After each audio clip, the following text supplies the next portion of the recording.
Costco n'est pas seulement un magasin, c'est un piège de luxe conçu pour que vous sortiez heureux et ruiné. Alors que vous croyez économiser, en réalité, vous tombez dans un système de manipulation commerciale si sophistiqué que vous ne le remarquez même pas. Tout, de la taille du chariot à l'odeur du poulet rôti, est calculé pour que vous dépensiez plus que prévu sans vous en rendre compte.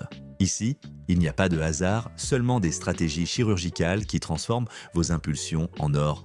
Mais pour eux, des prix déguisés en bonnes affaires, des échantillons gratuits qui perturbent votre cerveau, des allées qui vous poussent comme des courants invisibles vers des produits dont vous n'avez pas besoin. Cette vidéo n'est pas un guide d'achat, c'est une carte d'évasion. Parce que si vous ne comprenez pas comment Costco contrôle votre portefeuille, vous tomberez encore et encore dans son spectacle de séduction massive. Et le pire, vous repartirez convaincu d'avoir gagné. Restez jusqu'à la fin car ce que vous allez découvrir pourrait changer pour toujours votre façon de faire vos achats. Premier arrêt, la taille du chariot, ce n'est pas un conteneur ordinaire, c'est une carte mentale de votre futur achat. Ces parois métalliques élevées, comme des rambardes de pont, vous promettent stabilité et espace infini. Au moment où vous posez les mains sur la barre froide, quelque chose d'imperceptible se produit. Votre cerveau ajuste l'échelle du raisonnable. Une douzaine de boîtes ne semble plus excessive, mais un geste modeste à peine suffisant pour couvrir le fond. Des études internes révèlent qu'un chariot doublant la capacité traditionnelle augmente les dépenses totales de plus d'un tiers. Ils le savent. C'est pourquoi chaque chariot brille, silencieux, prêt à gonfler vos attentes comme un ballon que vous ne sentez jamais dépasser la limite. Avant de continuer, abonnez-vous pour ne pas manquer d'autres vidéos révélant où acheter. Ensuite vient la piste centrale. Un couloir large qui vous oblige à marcher droit jusqu'à percuter un mur de téléviseurs allumés. Il n'y a pas de signalisation directe vers le lait ou le pain. Au contraire, le magasin vous guide à travers un parcours panoramique qui expose les produits les plus chers avant les essentiels. C'est un musée où la première salle accueille les pièces maîtresses à marge élevée. L'effet est simple, ancrez votre perception du prix sur un chiffre élevé. Ensuite, quand vous trouverez un paquet de détergent de 110 unités, vous sentirez que c'est un cadeau comparé au téléviseur de 70 pouces qui vous a brillamment salué à l'entrée. Les plafonds sont volontairement hauts. Non seulement ils facilitent le stockage vertical, mais ils éveillent une sensation de petitesse qui neutralise la culpabilité. Comme dans une cathédrale, l'espace demande respect et donne l'impression que tout achat est minuscule dans cet univers d'excès. Chaque pas résonne sur le béton poli, vous rappelant que vous avancez dans un décor gigantesque où les décisions deviennent minuscules. Mais la chorégraphie de l'impulsion ne s'arrête pas là. Remarquez l'absence de fenêtres. Sans cadran solaire pour vous rappeler l'après-midi,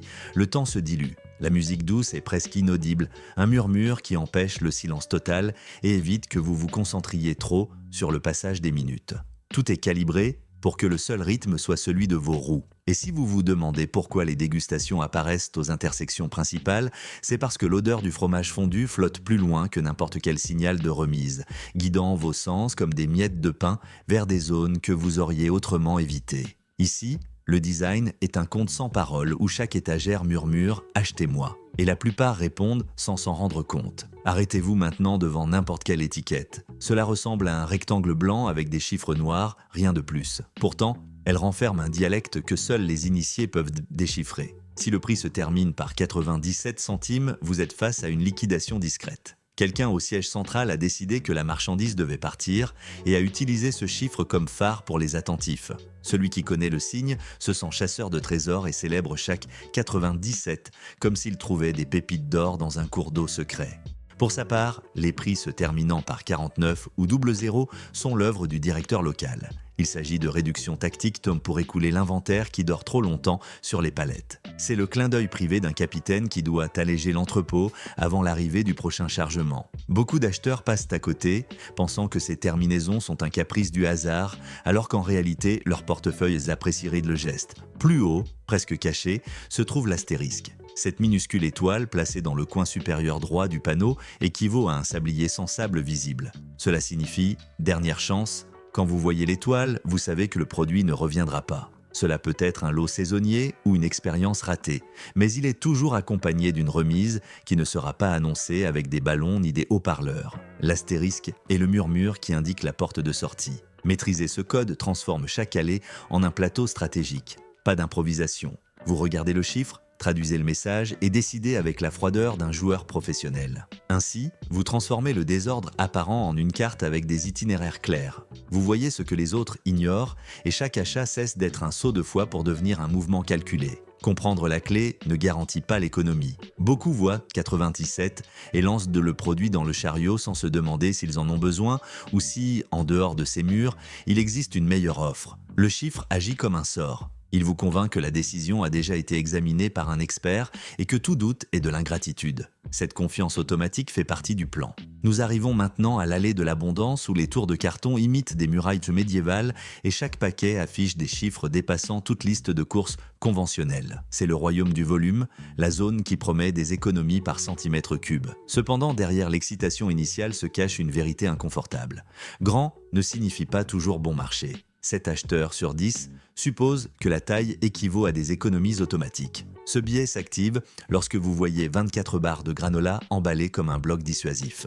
L'esprit multiplie la sensation de valeur, mais divise rarement le prix total par le nombre d'unités. Si cela se faisait, on découvrirait que bien souvent l'épicerie du quartier, en pleine offre hebdomadaire, dépasse la supposée bonne affaire du géant. Costco compte sur le fait que l'arithmétique reste reléguée dans un coin poussiéreux du cerveau, tandis que les bras jubilants enlacent le paquet géant. Visualisez une bouteille d'huile d'olive de la taille d'un extincteur. Cela semble un symbole d'abondance méditerranéenne, mais en calculant le coût par once, on découvre que la version standard du supermarché est plus avantageuse si vous utilisez un coupon quelconque. L'astuce réside dans la perception. Tenir quelque chose de lourd fait interpréter à votre corps une valeur tangible et fait taire le doute. Ensuite, il y a la durée de vie. Le détergent peut attendre, le café peut patienter, mais les aliments périssables ne font pas de trêve. Chaque année, les familles américaines jettent près de la moitié de ce qu'elles achètent, un gaspillage qui s'élève à environ 3 000 $.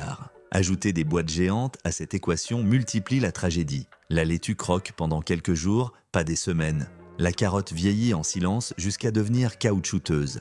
L'épice exotique, achetée sur un coup de tête, perd son parfum après 2 saisons. Le nouvel ennemi de votre portefeuille devient un ennemi silencieux pour votre poubelle. La logique du volume ne fonctionne que sous 3 conditions claires. Premièrement, que le produit ne périme pas avant votre prochain cycle d'achat. Deuxièmement, que vous disposiez de l'espace physique pour le stocker sans gêner votre routine. Troisièmement, que le prix par unité soit inférieur à toute alternative réaliste. Si l'une de ces conditions échoue, la réduction n'était qu'une illusion d'optique. Costco le sait et n'a pas besoin de le cacher. La sensation de pousser un chariot rempli est un argument plus puissant que n'importe quel tableau Excel. Alors, avant de soulever cette boîte de flocons d'avoine, demandez-vous combien de petits déjeuners survivront à votre emploi du temps et si le goût restera intact quand le printemps sera passé. L'économie intelligente ne consiste pas à entasser mais à calibrer, mesurer, prévoir. Celui qui maîtrise ce calcul marche dans ce couloir comme un funambule distinguant le vide sous la corde.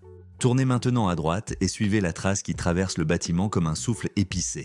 Là, dans le dernier recoin, sous des lampes qui rehaussent un doré parfait, reposent les plateaux de poulet rôti. Le prix, 4,99 $, n'a pas changé depuis plus d'une décennie. Cela semble à lui seul un miracle sur un marché où les céréales, l'énergie et la logistique augmentent comme la marée. Pourtant, ce n'est pas un miracle mais une décision calculée. Chaque volaille pèse presque 1 livre de plus que celle de la concurrence. Le résultat est un paquet généreux qui réchauffe les mains et l'imagination du client. Mais derrière cette générosité se cache une comptabilité saignante. Les analystes estiment que Costco perd entre 30 et 40 millions par an en maintenant ce prix.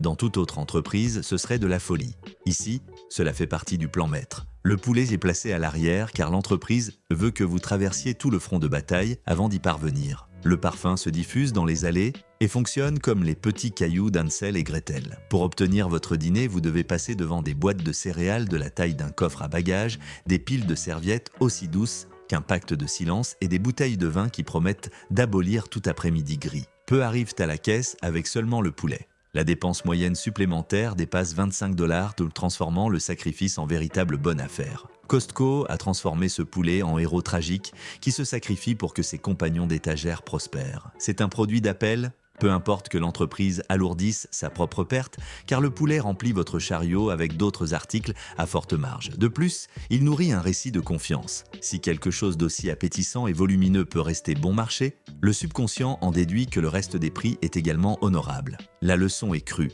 Lorsque vous mordez la peau assaisonnée, vous acceptez un contrat invisible. Vous obtenez un dîner économique, certes, mais en échange, vous devenez un pèlerin ayant presque parcouru tout le magasin. Le magasin sait que, rassasié par le parfum, votre résistance aux dépenses supplémentaires s'affaiblit. Et quand vous rentrez chez vous avec ce sac de pistaches qui n'était pas sur votre liste, le poulet a rempli sa mission. La mise en scène compte aussi. Les volailles sortent crépitantes devant le public, pas derrière un mur. Cette exposition renforce la perception de fraîcheur et d'urgence. Vous voyez des plateaux se vider en quelques minutes et votre instinct dit « cours ». Cette précipitation vous fait oublier de comparer les prix ou de vous demander si vous avez vraiment besoin d'un autre paquet de fromage râpé. Tout s'additionne et le poulet silencieux sourit sous son vernis de graisse. Tout n'est pas à pas déguisé en bonne affaire chez Costco. Certains articles dépassent n'importe quel audit d'économie. Le papier toilette, par exemple, a un cycle de vie aussi long que la patience humaine.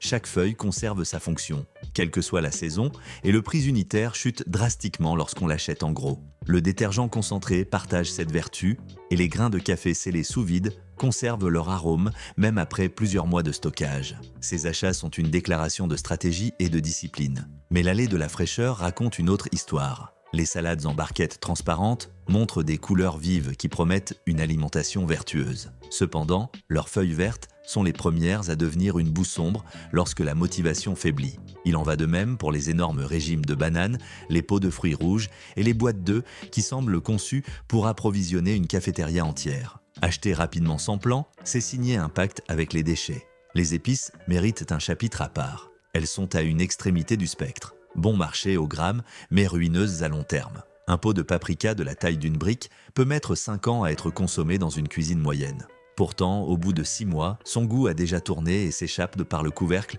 comme un fantôme qui quitte la scène. Il ne reste que de la poudre colorée, pas de saveur. Chaque cuillerée suivante rappelle que l'économie dépend autant du palais que du portefeuille. La clé réside dans l'espace et la discipline. Celui qui partage un logement avec plusieurs personnes ou dispose d'un congélateur généreux peut diviser des kilos de viande et rationner des pains sans perdre ni texture ni saveur. Celui qui vit seul et fait confiance à sa volonté de cuisiner chaque jour finit par jeter de l'argent en silence. Costco offre la marge, mais c'est à vous d'offrir le calcul. Organisez les menus, congelez les portions, partagez avec les voisins. Sinon, la remise se décompose dans le bac à déchets organiques. Au final, chaque produit vient avec une question silencieuse. Pouvez-vous le consommer avant qu'il ne périme? Si la réponse est oui, foncez. Si vous doutez, laissez la boîte là où elle était. La véritable économie ne se voit pas à la caisse, mais dans les déchets qui ne finissent jamais dans votre conteneur bleu. Un truc infaillible consiste à appliquer la règle des 4 semaines. Si vous ne pouvez pas visualiser le produit terminé dans un mois, ne l'achetez pas en taille industrielle. Cette visualisation forcée sert de miroir à vos habitudes réelles et freine la fantaisie de devenir, du jour au lendemain, chef de restaurant ou hôte de banquet. Le couloir rendra toujours hommage à votre volonté. La poubelle ne sera jamais aussi courtoise. Dirigeons-nous maintenant vers les étagères, où le mot Kirkland se distingue avec une discrétion calculée. Cela semble être une marque générique humble, presque timide.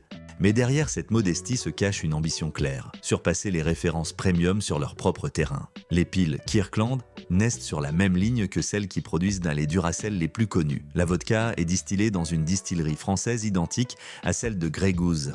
Les couches partagent l'usine avec Huggies et même le café est torréfié selon des protocoles de barista exigeants. En réduisant les coûts marketing et en profitant d'achats massifs de matières premières, la marque maison peut se vendre un tiers moins cher. Le public répond avec surprise et même dévotion. Des dégustations à l'aveugle publiées dans des magazines de consommation attribuent des médailles au café Kirkland qui détrône des noms historiques. Des bouteilles de vin à moins de 20 $ obtiennent des notes d'experts frôlant l'excellence. Les piles durent autant d'heures que la concurrence la plus célèbre et le parmesan râpé fait rougir les producteurs italiens vivant de leur pédigré.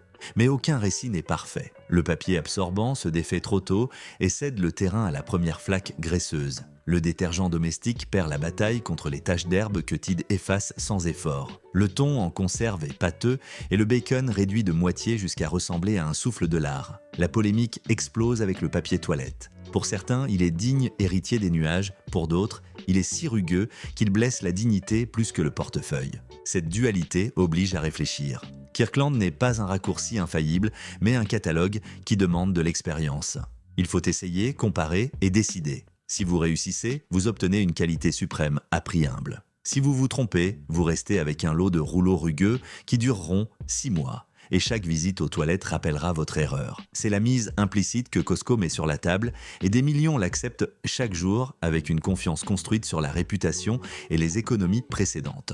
Cependant, le succès de Kirkland révèle un message stratégique plus profond. En vous offrant un produit exceptionnel à bas prix, Costco détruit votre habitude de comparer ailleurs. Chaque victoire gustative renforce l'idée que tout ce dont vous avez besoin sera ici moins cher et peut-être meilleur. Cette confiance est la véritable marchandise. Une fois semé, le client revient et revient sans se donner la peine de regarder les prospectus du magasin du coin ou les coupons numériques. Kirkland est la clé maîtresse. Ainsi, en lettres noires sur fond blanc, le magasin vend plus qu'un détergent ou une vodka. Il vend la promesse d'appartenir à un club qui connaît un secret. Ce sentiment vaut des millions et n'apparaît pas sur l'étiquette de prix, mais dans l'énergie avec laquelle les acheteurs poussent un chariot qui craque de confiance. Et tant que cette croyance persiste, chaque couloir devient une autoroute directe vers le portefeuille, pavée de la conviction que la meilleure option a déjà été sélectionnée pour vous. Nous arrivons à l'heure du déjeuner sans avoir quitté le bâtiment. Devant vous, un employé sourit avec un chapeau blanc et offre un petit gobelet qui dégage de la vapeur. Ce n'est pas seulement de la charité, c'est de la pure neuroscience appliquée. L'acte de recevoir quelque chose gratuitement déclenche dans votre cerveau d'anciennes règles tribales. La réciprocité exige que vous rendiez la pareille, peu importe que ce soit une cuillerée de soupe chaude. Le mécanisme évolutif ne distingue pas les tailles, seulement les émotions. Le week-end, le phénomène atteint son apogée. Plus de 20 stations de dégustation disséminées dans l'entrepôt transforment l'achat en promenade gastronomique. Certains membres plaisantent sur l'idée de déjeuner ici, bouchées de pizza, gorgées de smoothies protéinés, morceaux de cheesecake, le tout enchaîné avec la fluidité d'un buffet itinérant. Ce que peu soupçonnent, c'est que chaque bouchée prolonge leur séjour entre les étagères de quelques minutes supplémentaires, et chaque minute supplémentaire multiplie la dépense potentielle. Les études internes le démontrent, essayer une nouveauté augmente les ventes de 30%. Et s'il s'agit d'un lancement, cela peut atteindre 200. Ni les pancartes rouges, ni les haut-parleurs bruyants n'atteignent cet impact. Seul le contact direct, la texture sur la langue et la chaleur momentanée. Ironiquement, vous n'avez même pas besoin d'apprécier le goût. Il suffit d'accepter l'offre pour ressentir l'obligation inconsciente de répondre. Le positionnement des tables n'est pas aléatoire. Vous verrez des biscuits à côté de grandes meules de fromage à 40$, des bouchées de saumon à côté de bouteilles de vin premium. Ils veulent que votre gratitude se répande sur les voisins à marge plus élevée. De plus, les gens se pressent, créant des micro-embouteillages qui ralentissent à la circulation. Cette lenteur est de l'or. Plus votre promenade dure, plus vous lirez de panneaux, plus vous percevrez d'odeurs, plus il est probable que votre liste mentale s'allonge. Une curiosité historique. Costco a été pionnier dans la mise en place de dégustations à grande échelle dans les années 90. Depuis, l'entreprise investit jusqu'à 10 millions par an dans le programme, en embauchant des sociétés spécialisées dont la mission est de chauffer les échantillons, maintenir des normes sanitaires strictes et répéter un script de louanges qui met en valeur le produit sans paraître vendeur insistant. C'est un petit théâtre mais très rentable. Observez les chariots lorsque la nourriture est populaire. Une cuillerée de pâtes se transforme en vente entière pour les boîtes empilées juste à côté. L'échantillon est l'étincelle, la boîte est le brasier. Et même si vous pensez être immunisé, les statistiques ne mentent pas. Ceux qui goûtent de quelque chose restent 20 à 30 minutes de plus dans le magasin et dépensent de beaucoup plus que ceux qui résistent à la tentation. À la fin, lorsque vous rendez le petit gobelet en plastique, l'échange est déjà accompli. On vous a donné des calories, vous offrirez des billets. Peut-être achetez-vous cette boîte aujourd'hui ou la semaine prochaine, mais la roue est déjà en marche. Et l'incroyable, c'est que vous repartirez satisfait comme si la dégustation avait été un cadeau désintéressé. Cette sensation de dette agréable est exactement l'ingrédient final dont le magasin avait besoin pour assaisonner votre prochaine décision. Ainsi, cuillerée après cuillerée, Costco transforme l'ancienne courtoisie d'une grand-mère généreuse en moteur industriel de vente en gros. Imaginez maintenant que vous rentrez chez vous et découvrez que ce pot de protéines en poudre a le goût de plâtre sucré. Dans un autre magasin, vous avaleriez la déception ou engageriez une bataille avec le service client. Chez Costco, il suffit de revenir, de rendre le pot à moitié vide et de dire « je n'ai pas aimé ». Pas de questions, pas de sourcils levés. Voici la série dorée de leur politique de retour. Le magasin accepte presque tout, presque à tout moment. Gâteaux entamés, chemises usagées, ordinateurs obsolètes. Un directeur célèbre a raconté avoir reçu un autocuiseur de 15 ans d'usage et avoir cligné des yeux avant de rembourser le client. Le coût est astronomique. Plus de 5 milliards par an en retour, environ 1% de ses ventes. Pourtant, la société considère cela comme un investissement dans la fidélité. La magie fonctionne grâce à la carte de membre. Chaque achat est enregistré dans la base de données. Vous n'avez pas besoin de reçu, la mémoire digitale le garde pour vous. Pour le client, c'est un confort total. Pour l'entreprise, un radar des abus. Celui qui revient fréquemment de manière suspecte apparaît dans les rapports internes et peut perdre son adhésion. Un coup psychologique plus fort qu'un simple refus ponctuel. La plupart respectent le pacte, en partie par gratitude, en partie par peur d'être exclus du club. Il y a des limites. Les produits électroniques bénéficient de 90 jours de grâce, un changement appliqué lorsqu'ils ont découvert que beaucoup rendaient leur téléviseur le lendemain du Super Bowl, comme si le match incluait une clause de location gratuite. L'alcool et le tabac sont soumis aux lois d'État, les diamants nécessitent des certificats et les commandes spéciales sont définitives. Mais en dehors de ces marges, la phrase « pas de problème » devient un mantra. Les cas les plus pittoresques circulent comme des légendes internes. Sapin de Noël retourné en janvier, bouteilles de vin vides, prétendant que le bouquet était décevant, canapés ayant perdu leur ressort après 8 ans d'usage intensif. La société refuse rarement, elle préfère absorber le coût plutôt que de risquer son image. Cette indulgence produit un sentiment de sécurité unique. Vous achetez en sachant que le regret a une sortie de secours. Cette sensation pousse au renouvellement. 8 membres sur 10 citent de la politique de retour comme principale raison de continuer à payer la cotisation annuelle. En d'autres termes, Costco vend la tranquillité. Le produit peut échouer, votre décision peut changer, mais la porte est toujours ouverte. Cette promesse vaut bien plus que la commission perdue sur chaque mouture de café qui revient à moitié consommée. Mais ne confondez pas générosité et aveuglement. Le système suit les schémas. S'il détecte une exploitation répétée, il vous coupera les ailes avec la même froideur qu'il a acceptée pour votre premier retour. Ainsi, l'entreprise équilibre confiance et contrôle, deux piliers qui maintiennent un mur implicite contre les opportunistes chroniques. Et pendant que vous sortez avec le remboursement en main, le magasin sourit. L'histoire montre que vous reviendrez, reconnaissant, pour dépenser encore plus. La porte tournante de la confiance transforme une défaite ponctuelle en victoire permanente. C'est ainsi que s'écrit la fidélité la plus rentable du commerce de détail avec l'encre des remboursements. Vous avez parcouru un demi-kilomètre de couloir et enfin votre estomac gronde comme un tambour vide. À ce moment précis, apparaît le sanctuaire en acier inoxydable où la vapeur embue les vitres. Le menu est bref, hot dog avec boisson et recharge gratuite, 1,50 $, prix gelé depuis 1985. Le succès ne se mesure pas seulement en calories. Chaque année, plus de 100 millions de combos sont vendus, 4 fois ce que livrent les stades de baseball professionnels sur toute la saison. La marge est minime, parfois nulle, mais le résultat intangible est énorme. Le client termine l'achat avec la sensation d'avoir triomphé de l'économie. Cette dernière bouchée sucrée-salée agit comme une amnésie sélective si le chariot déborde de produits qui n'étaient pas sur la liste.